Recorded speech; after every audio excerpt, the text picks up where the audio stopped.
Salam alaikum, Azul Flawoun, bonjour à tous, j'espère que vous allez tous très bien.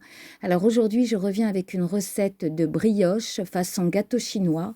C'est une recette facile à faire et délicieuse. Alors, nous aurons besoin pour cette recette de 520 g de farine tamisée.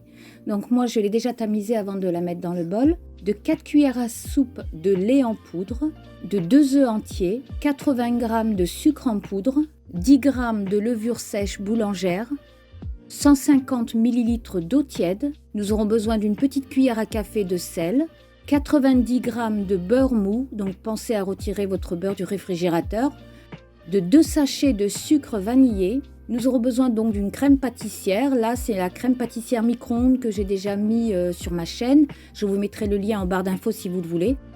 Et nous aurons besoin également de pépites de chocolat ou de chocolat au lait en tablette, que moi j'ai coupé en petits morceaux avec un ciseau. Alors, on va commencer déjà par diluer donc notre levure sèche dans notre eau tiède. Voilà, donc on va commencer par la diluer et on va la mettre de côté, en sachant aussi que de toute façon, comme ça, moi c'est la levure instantanée, sèche boulangère que j'ai pris, elle n'aura pas besoin de reposer. L'instantanée, on peut la mettre tout de suite. Alors, on va commencer par mettre dans le bol du robot tous nos ingrédients secs. Donc, on va mettre la farine, le lait en poudre, notre sucre en poudre, les 2 sachets de sucre vanillé, sans oublier le sel. Donc, on va déjà mélanger tous nos ingrédients secs. On peut aussi, bien sûr, faire cette recette à la main, sans utiliser le pétrin. Ensuite, on va rajouter donc nos œufs. On va mélanger un petit peu. Et on va mettre donc le bol dans le pétrin. Voilà, donc on va mélanger déjà un petit peu. Et on va rajouter donc notre eau et la levure. Donc on la rajoute petit à petit. Voilà, dès qu'on voit qu'elle commence à se former un petit peu en boule, donc c'est là qu'on va rajouter notre beurre. Et on va pétrir pendant 5 à 6 minutes, jusqu'à l'obtention d'une pâte homogène qui colle légèrement. Vous voyez, comme là. Ensuite, on va mettre un petit peu de farine pour pouvoir sortir et nous aider donc avec la pâte qui colle et sortir la pâte du bol et la mettre en boule. Vous allez voir, c'est une pâte qui est vraiment agréable et facile à travailler après. Voilà, donc on la met en boule et on va la mettre dans notre saladier et on va la laisser donc lever dans un endroit chaud.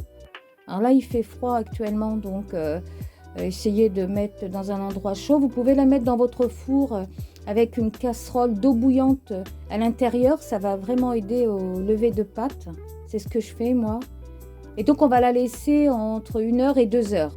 En fait, on peut la laisser autant qu'on veut. Il n'y a pas d'incidence là-dessus. Plus elle repose, plus elle lève, mieux elle sera, la brioche. Alors voilà, donc notre pâte a bien levé.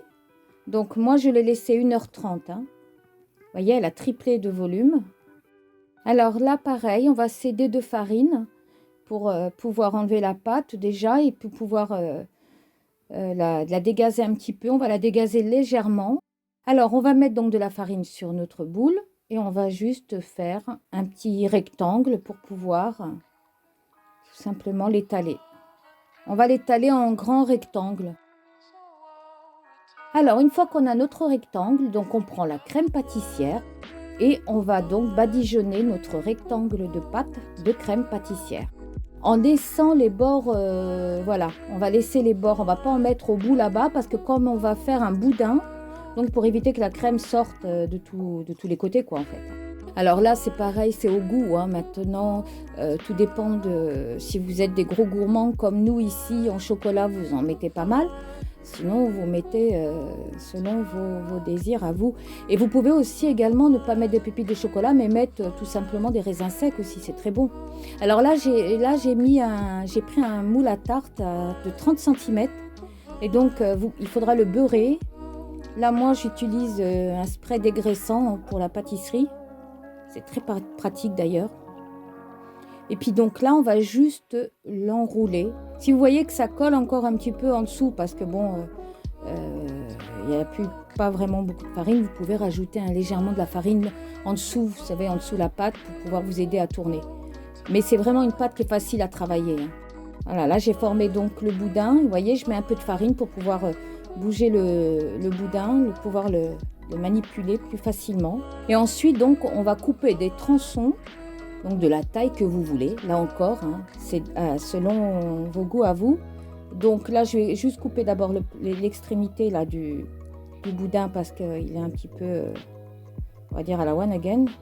Et puis donc après, et par contre un conseil, quand vous coupez vos tronçons, mettez-les fur et à mesure tout de suite dans le plat. N'attendez pas de couper tous vos tronçons pour les prendre un par un. C'est plus pratique de le faire comme ça, de le mettre directement. Donc voilà, après vous les mettez donc dans le plat qui va aller au four et on va laisser de nouveau lever pendant 20 minutes, 20-25 minutes. Donc en attendant que notre gâteau lève une deuxième fois, pensez à préchauffer votre four à 170 degrés. Alors, donc vous voyez, ça a bien levé, donc du coup, ça a pris toute la place du plat. Et après, donc, vous prenez un jaune d'œuf avec une cuillère à soupe de lait et on va badigeonner donc notre gâteau. Alors, n'ayez pas peur de badigeonner tout le gâteau, même si vous touchez la crème pâtissière et les pépites de chocolat, c'est pas grave, hein. On veut que notre gâteau soit bien doré après. Donc, ça, il va être après enfourné dans un four à 170 degrés, entre 30 et 35 minutes, tout dépend donc de votre four. Surveillez, quand vous voyez que votre brioche est bien dorée, c'est bon, vous pouvez la retirer. Voilà, notre brioche est prête. Vous voyez, donc j'en ai eu pour 30 minutes de cuisson à 170 degrés. Et comme vous pouvez le voir, elle est bien gonflée et elle est bien dorée aussi. La recette est terminée, j'espère que celle-ci vous plaira et qu'elle vous donnera envie de l'essayer. En tout cas, c'est une recette facile et délicieuse. En attendant la prochaine vidéo, je vous dis à très bientôt et surtout prenez soin de vous et des vôtres.